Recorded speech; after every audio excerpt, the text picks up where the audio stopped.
parte da dinâmica, a gente tem que entender o que é força. Para explicar o que é força, eu quero que vocês analisem essa seguinte situação. Eu vou colocar minhas mãos aqui, ó, sobre a parede. Eu pergunto para vocês, eu estou usando força aqui na parede? Eu estou exercendo alguma força aqui na parede? Não dá para saber. Por que não dá para saber? Vocês não estão vendo a parede se movimentar. Se eu pegasse aqui e empurrasse a parede, vocês vissem a parede se mover, vocês iam ter certeza que eu estava usando o quê? Força. Ou tem outro jeito de vocês verem. Se eu pegasse aqui e usasse uma força na parede, e a parede afundasse, deformasse, você ia saber que eu também estaria usando força. Vamos analisar por aqui, ó. Se eu pego essa cadeira, certo? Eu estou usando força nessa cadeira? Não dá para saber. Mas não dá para você saber se eu posso estar usando uma força bem pequena.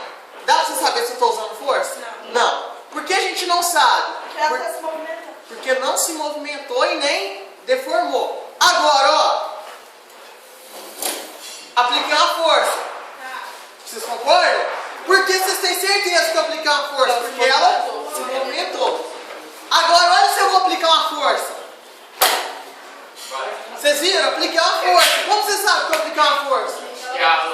Ela se deformou. Então são duas as maneiras da gente verificar que uma força está sendo aplicada. A força é aplicada quando um corpo se movimenta. Eu vou falar quando um corpo acelera. Porque quando eu falo acelera, a força pode ser aplicada também para parar o corpo, não pode? Tipo assim, ó, a cadeira está vindo. Eu paro ela. Minha mão aplicou uma força, não aplicou? Porque ela parou a cadeira. Então quando eu falo acelerar, pode ser para movimentar ou para parar. Então força, eu sei que aplicou uma força quando o corpo acelera. Ou quando um corpo sofre algum tipo de deformação.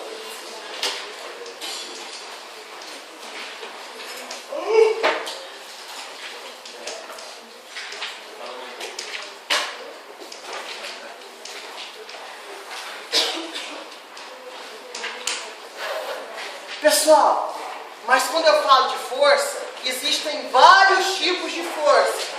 Por exemplo, a Terra está me puxando para o centro dela.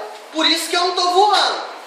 É chamada a força que a Terra puxa a gente para o centro, é chamado de força peso. Quando eu estou correndo e eu paro, estão vendo que eu escorreguei no chão? O que me fez parar? A chamada força de atrito, certo? Se eu sento nessa cadeira, por que eu não estou afundando? Porque a cadeira exerce uma força sobre o meu corpo, chamada de força normal. Então, pessoal, o que eu quero dizer para vocês? O conceito de força está aqui, mas a gente tem milhares de tipos de força. São vários tipos de forças diferentes. Então nós vamos ver diversos tipos no decorrer das aulas. Tudo bem?